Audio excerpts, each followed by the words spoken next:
দেখুন, দেশের নিরাপত্তা ব্যবস্থাটা পুরোপুরি সেন্ট্রাল গভর্নমেন্টের আন্ডারে। আমি বলছি যে সত্যি সত্যি আজকের দিনে যদি যারা অনুপ্রবেশ ঘটেছে তাদেরকে যদি তাদের দেশে ফেরাতে হয়, এটা নিয়ে তো কারো আপত্তি থাকার কথা না। পপুলেশন গ্রোথটা তো একটা আমাদের ভারতবর্ষের জন্য মানে পিছিয়ে পড়ার একটা অন্যতম কারণ হচ্ছে পপুলেশন গ্রোথ। তার সঙ্গে অনুপ্রবেশ থাকতে পারে, যেমন আসামের মুখ্যমন্ত্রী নিজেই বলেছে শুভ্র শুধু পশ্চিমবঙ্গ নয়, আসামের মুখ্যমন্ত্রী বলছেন 42% অনুপ্রবেশ ঘটেছে সেখানটাতে, সেখানেও এরকম দেখা উচিত। ফলে আমার কথা হচ্ছে, তাহলে বিএসএফ কি তাদেরকে ঢুকতে সাহায্য করেছিল নাকি বিজেপি তাদেরকে যেতে বাধ্য করছে, কোনটা ঠিক? আমি বলছি বিএসএফ তো তখনও সেন্ট্রাল গভর্নমেন্টে ছিল, এখনো সেন্ট্রাল গভর্নমেন্ট। অনুপ্রবেশটা হলো, মূল সমস্যা হচ্ছে আমাদের রসদে, আমাদের সম্পত্তিতে আপনি ভুলে যাচ্ছেন মনিদা, আপনি ভুলে যাচ্ছেন খাগড়াগড় বিস্ফোরণে যার নাম জড়িয়েছিল তারা হচ্ছে জামাত, জেএমবি জঙ্গির নাম জড়িয়েছিল। অনুপ্রবেশ সমস্যা না থাকলে ওই ঘটনা দেখতে হয় আমাদের। যে অন্যায় বলবে সেটা নিয়ে তো আমরা অন্যায় বলবো। যদি অনুপ্রবেশ বাংলাদেশ থেকে এখানে কেউ ঘটিয়ে থাকে সেটা তো আমরা নিন্দাই করব। যদি এখানে বাংলাদেশের লোকগুলোকে তা তো হয়নি, এ তো আশ্রয় দেওয়ার কথা বলা হয়েছিল। আমি একটা কথা বলবো না, আমি একটা কথা বলি, ঠিকমতো অ্যাক্ট করেনি, যার জন্য খাগড়াগড় বিস্ফোরণের পরে তৎকালীন মুখ্যমন্ত্রী মমতা বন্দ্যোপাধ্যায় বলেছিলেন যে এই ঘটনা ঘটিয়েছে ভারতের সেন্ট্রাল এজেন্সি র। তার কথায় গোটা পাকিস্তান জুড়ে উল্লাস বয়ে গিয়েছিল। উনি দেশকে কতটা ভালোবাসেন এটা তার দ্বারা, না এটা উনি বলেছিলেন কি বলেননি? উনি এটা বলেছিলেন কি বলেন? আমি যদি বলি এটাই জানতে চাই, মমতা ব্যানার্জি এটা বলেছিলেন কি বলেন? আমি যদি বলি সব বাংলাদেশীদেরকে আমি এখানে থাকতে দেব, মমতা ব্যানার্জি এটা বলেছিলেন কি বলেন? আমি দুজনকে থামালাম। সলিল্লা, দেখো তুমি ইন্টারনাল সিকিউরিটি কিন্তু আভ্যন্তরীণ সিকিউরিটি যেটা, সেটা কি পশ্চিমবঙ্গ সরকার অস্বীকার করতে পারে? আজকে তুমি বলো তো, নওদা আর হরিহর পাড়ায় জঙ্গি সাদরাদি, ওকে ধরতে আসাম থেকে লোক এসে ধরে নিয়ে চলে গেল। খাগড়াগড়েতে শেখ সুমন বলল যে টেলিভিশন বাস্ট হয়েছে।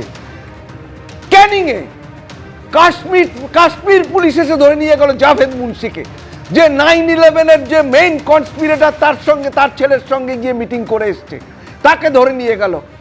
হাজার হাজার লক্ষ লক্ষ ভোটার কার্ড, আধার কার্ডের নকল পাওয়া গেছে, দিনের পর দিন পাওয়া গেছে। আমি বলছি এটাই হচ্ছে দুর্ভাগ্যের, যে এত বছর পর্যন্ত এই একেবারে যেটা ডিটেক্ট, ডিলিট অ্যান্ড ডিপোর্ট, এইটা অনেক আগে শুরু হওয়ার কথা ছিল, দেরিতে হলেও সেটা হচ্ছে। এইটা একটা স্বস্তির জায়গা। যেতেই তো হবে, কি করবো, থাকা যাবে না দেশে। আর রেশন কার্ড ছিল না, আধার কার্ডটা করতে পেরে, শুধু আধার কার্ডটা আজ করি না। এসআইআর এর আগে দেখা গেছিল যে ছবি, এবার অনুপ্রবেশকারীদের হঠাতে সরকারের তৎপরতার মধ্যেই উত্তর 24 পরগনার হাকিমপুর চেকপোস্টে দেখা গেল সেই একই ছবি। এদেশ ছেড়ে ওদেশে ফেরার তৎপরতা, তড়িঘড়ি দেশে ফিরলে বাঁচা যায়।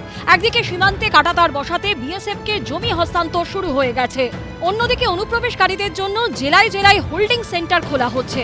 এই পরিস্থিতিতে অবৈধভাবে ভারতে ঢুকে পড়া বাংলাদেশিদের মধ্যে এবার ফেরার তাড়া। সোমবারের পর মঙ্গলবার উত্তর 24 পরগনার হাকিমপুর চেকপোস্টে দেখা গেল এই ছবি। ফিরার থেকে পার হলাম এই নিচে দিয়ে, হারিয়ে আনলাম। এই 1 বছরের মতন ছিলাম, এখন চলে যাচ্ছে। ধরো 1 বছর হয়ে গেছে, আমি ঘুরে যাচ্ছি। ওই সরকার একটি দেশের মানুষ দেশে চলে যায়। কেউ দালাল ধরে, কেউ বা কাঁটাতার পেরিয়ে ঢুকে পড়েছিলেন, তারপর 1 বছর, কেউ 7 বছর, কেউ বা 1 যুগ ধরে থাকছেন এ রাজ্যে। যেমন খুলনার বাসিন্দা ওবায়দুল, বছর 2 আগে সীমান্ত পেরিয়ে এসেছিলেন। এখানে এসেছিলেন তখন পাসপোর্ট ছিল না, পাসপোর্টের মাধ্যমে আসেন না, বাড়ি ফিরছেন কেন? চলে যাচ্ছে, এখন সরকার থাকতে দিচ্ছে না তাই। খুলনার মোহাম্মদ রাজ্জাক প্রায় 8 বছর ধরে থাকতেন উত্তর 24 পরগনার শাসনে। কত বছর আগে এসেছিলেন?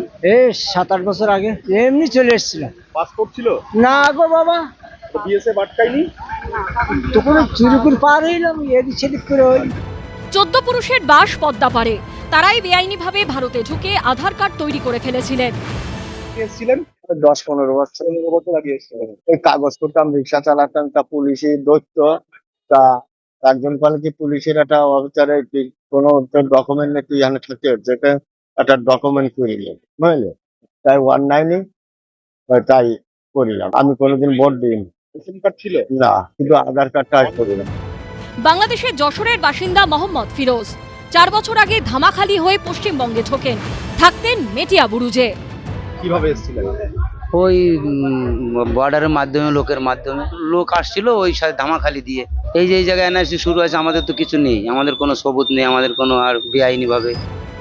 গত 1.5 বছর ধরে দক্ষিণ 24 পরগনার ফলতায় থাকতেন বাংলাদেশের হোসেন আলী বিশ্বাস। রাজ্যে হোল্ডিং সেন্টার তৈরির ঘোষণা হতেই দেশে ফিরছেন তিনিও।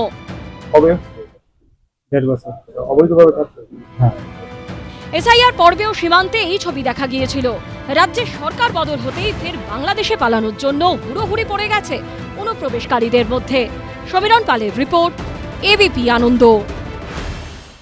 এবিপি আনন্দ, এগিয়ে থাকে, এগিয়ে রাখে।